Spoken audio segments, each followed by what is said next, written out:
Hola, ¿qué tal a todos? Soy la maestra Natalie en esta sexta cápsula de métodos de investigación. Vamos a comenzar.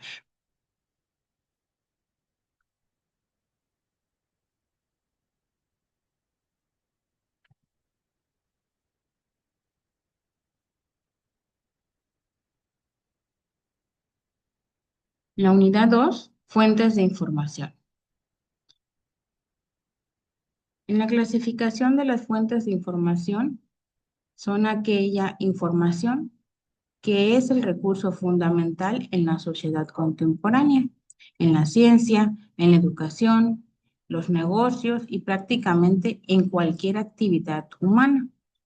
Para poder gestionarla, utilizarla y evaluarla adecuadamente, es indispensable comprender su origen, las características de estas, la fiabilidad de nuestras fuentes de información. Por ello, existen diversos sistemas de clasificación de las fuentes de información que permiten identificar, analizar y seleccionar los datos que más se adecúen a nuestra investigación, según las necesidades de cada disciplina o contexto en el que nosotros estemos realizando el objeto de estudio. Una fuente de información es cualquier recurso, persona, documento, objeto u otro medio que proporcione datos, conocimientos, hechos o evidencias acerca de un determinado tema. Las fuentes pueden ser materiales impresos, recursos digitales, testimonios personales, base de datos, registros institucionales, entre otros que nos permitan profundizar más en nuestra investigación.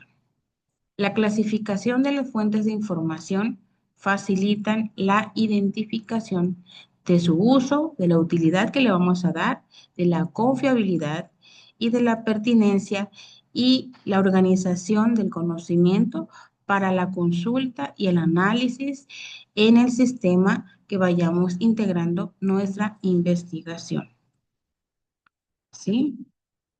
En el transcurso del tiempo se han desarrollado diferentes sistemas para clasificar las fuentes de información, cada uno con criterios específicos según el caso de aplicación, el formato, el origen y el tipo de contenido de nuestro objeto de estudio y la que más se adecúen a nuestra investigación.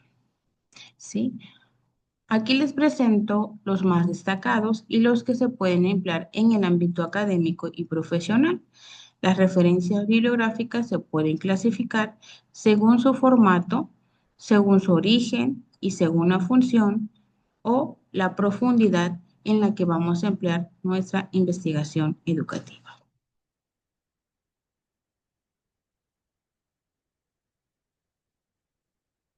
Dentro de la clasificación por origen, debemos tomar en cuenta las fuentes primarias, que son aquellas que ofrecen información original, directa y sin intermediarios sobre un acontecimiento, suceso o fenómeno o el tema de interés que nosotros estemos buscando para nuestra investigación. Estas fuentes primarias representan la primera manifestación documental o testimonial y suelen ser objeto de estudio o interpretación posterior a dicho testimonio o documento. Algunos ejemplos de fuentes primarias pueden ser los diarios personales, ¿sí? Las entrevistas, resultados de experimentos que se hayan hecho con anterioridad, algunas obras literarias, actas oficiales, donde den detalles profundizados de el fenómeno de estudio o de los antecesores de esta investigación. Algunos registros fotográficos, evidencias pictográficas en este caso, manuscritos, cartas o algún otro documento, ¿sí? Que pueda ser de utilidad para el enfoque que tenemos de nuestra o la recopilación de datos que sirvan para nuestra investigación. Algunas bases de datos, ¿sí? Sin procesar. Encuestas aplicadas al sujeto de estudio, ¿sí? Que tengan en cuenta y que puedan ofrecernos una amplia gama de resultados, ¿sí? Para nuestra investigación. Otras pueden ser las fuentes secundarias. Estas recopilan todo tipo de información, analizan, interpretan y comentan información proveniente de fuentes primarias, ¿sí? No contienen datos originales, sino que sintetizan y ponen en contexto la información. Un ejemplo de ello son los libros de historia que datan las características detalladamente, ¿sí? De los sucesos históricos, ¿sí? O algunos artículos de revisión, pueden ser revistas, periódicos, ¿sí? Donde daten los em, sucesos más importantes o que ayuden a nuestra investigación a tener unos datos que nos puedan dar como que la guía, ¿sí? Para recopilar todo este tipo de información. Algunos ensayos críticos, las biografías de quienes pudieron realizar un trabajo similar al que estamos haciendo, el análisis estadístico, ya sean las gráficas, ¿sí? Algunas reseñas académicas, catálogos digitales o impresos, diccionarios, enciclopedias, ¿sí? Revistas digitales, entre otros.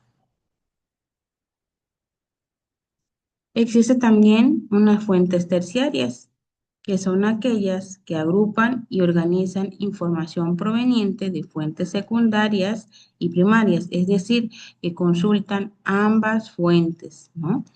¿Sí? Y que nos sirven como una guía o un patrón para realizar nuestra investigación, sirviendo como instrumento de consulta rápida y guía de búsqueda. Sí, lo que les decía, podemos consultar rápidamente las fuentes secundarias y primarias para darnos una idea de todo lo que nosotros queremos recopilar y que apoye nuestra hipótesis, nuestro planteamiento y todo aquello que aporte contenido nuevo a una interpretación, ¿sí? Que pueda facilitar el acceso a nuestra investigación y a otras fuentes, ¿sí?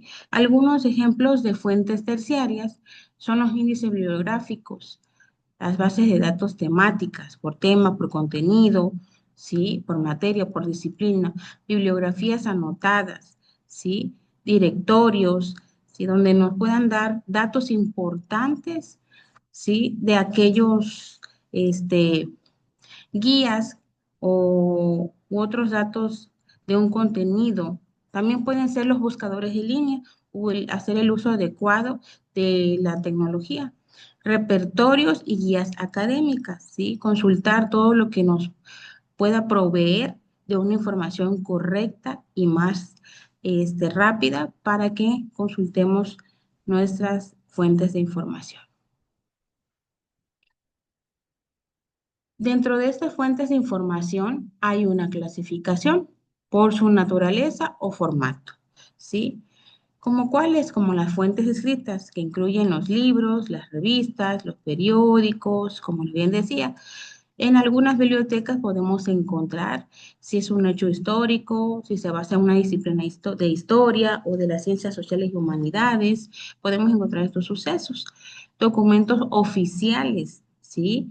Las tesis, como bien decía, trabajos anteriores donde podamos nosotros apoyarnos, si tienen similitudes en nuestra investigación, los informes que se rindieron, las cartas, los manuscritos que hayan existido de este suceso o de esta misma investigación, cualquier otro material que se presente de forma textual, impreso o digital. ¿Sí? Podemos recurrir a las fuentes audiovisuales, ¿sí? Que comprenden materiales que presentan información a través de imágenes, sonidos o ambos, ¿sí? Ya sean fotografías, películas, videos, grabaciones de audio, de voz, algunos pictogramas, ¿sí? Algunos podcasts, algunos documentales que tengan testimonios de esta misma investigación o cómo se fueron aportando, recopilando todos los datos que nos puedan servir como una guía o un patrón para llevar a cabo nuestra investigación. Algunas presentaciones multimedia también. Recuerden que la educación, en el grupo educativo, tenemos materiales digitales a los cuales podemos recurrir para poder realizar una investigación adecuada y que la educación está en continua evolución y hacer uso de estos materiales digitales. También, como bien les decía, las fuentes electrónicas o digitales, que es la que comúnmente estamos innovando y creando y haciendo uso de ellas en el ámbito educativo, sí, que son todos aquellos recursos almacenados, sí, que tienen una gestión y que han sido consultados mediante plataformas digitales y tecnologías de la información.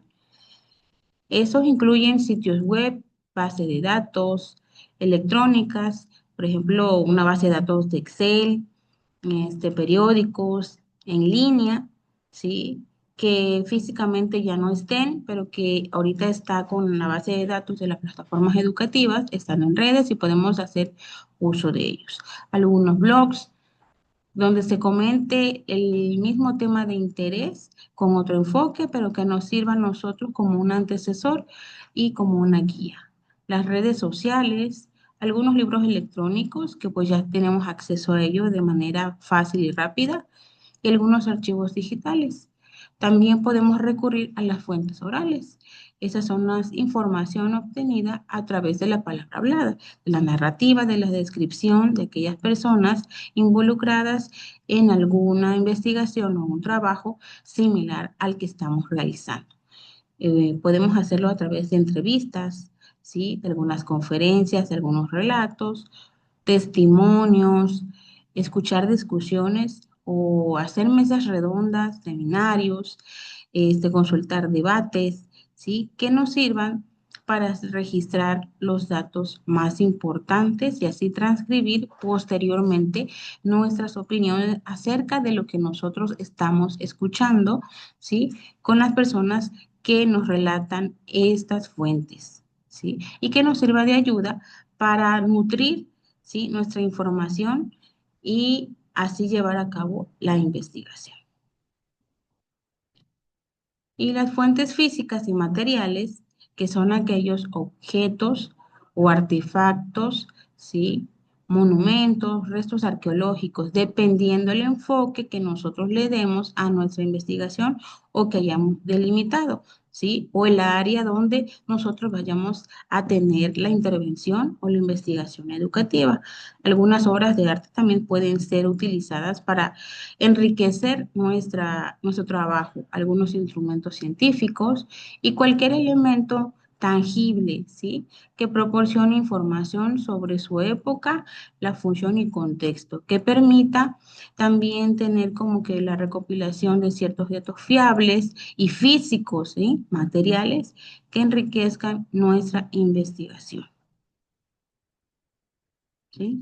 Las fuentes de información se clasifican por nivel de profundidad. Como bien les decía, ¿sí? Pueden ser las fuentes académicas.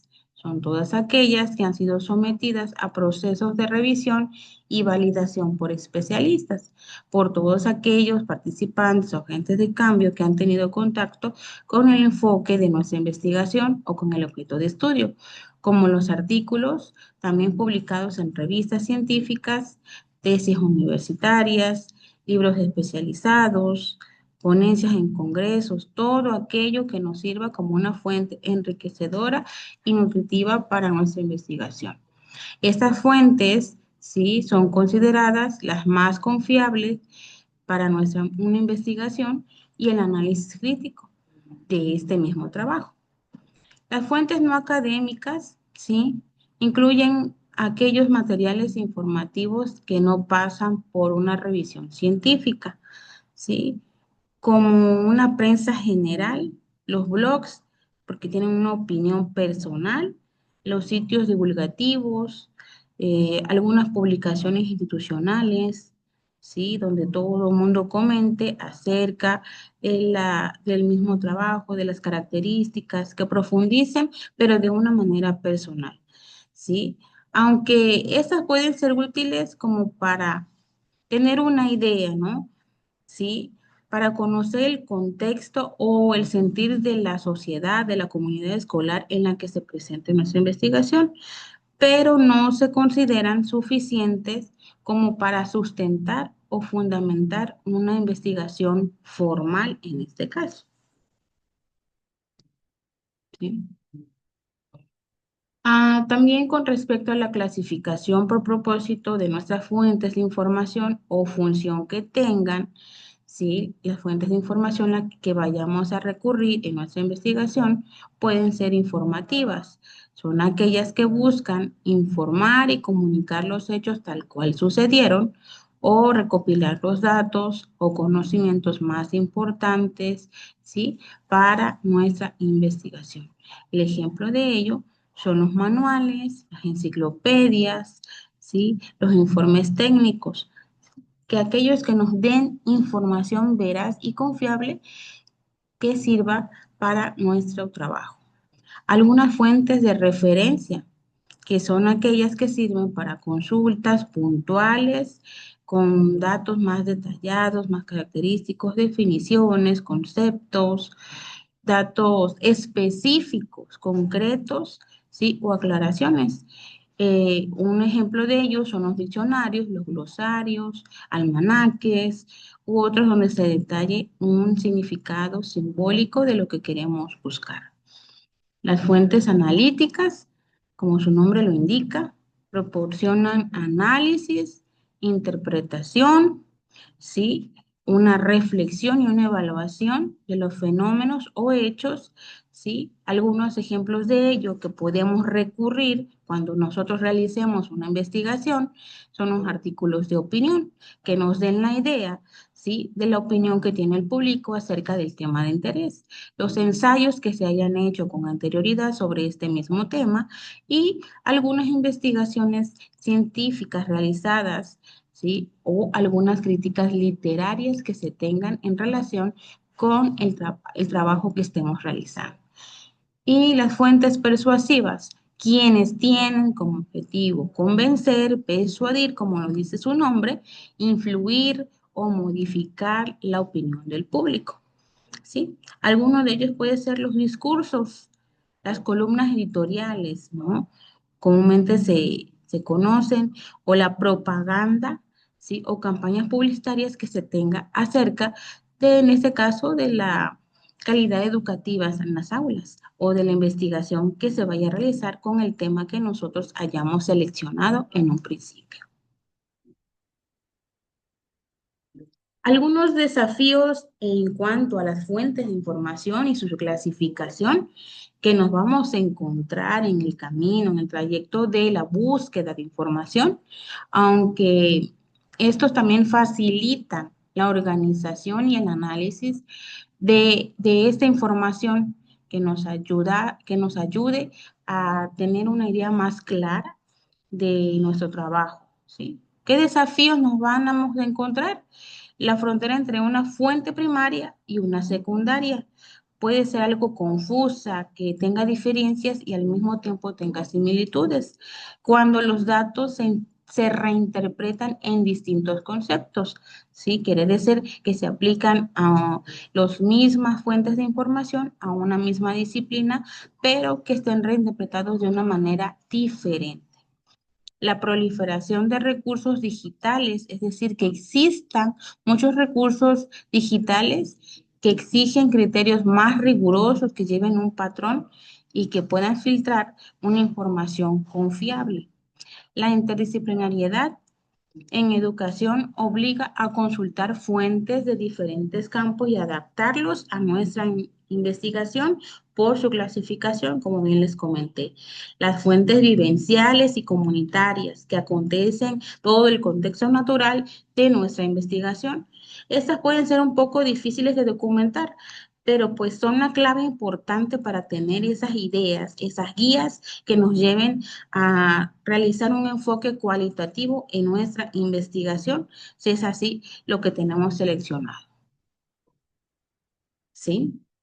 En cuanto a la clasificación de nuestras fuentes de información, podemos concluir que estas constituyen una herramienta fundamental en la investigación educativa. ¿Sí? ordenan el conocimiento, fortalecen la argumentación y garantizan la calidad de nuestros resultados científicos de nuestro trabajo. A medida que la educación evoluciona, surgen nuevas formas de acceso, como bien les dije, nuevas redes de acceso, producción de información, dominios de sistemas de clasificación, ¿sí? Que servirán para hacer nuestro trabajo académico y profesional en este campo educativo, ¿sí? Y en este apartado, el personal investigador o quien realiza la investigación debe desarrollar habilidades para identificar, valorar y organizar las fuentes, ¿sí? Que tengan promoviendo una cultura de rigor, de ética, de creatividad, de innovación en la generación del conocimiento educativo. Y con esto concluimos. Nos vemos en la próxima cápsula.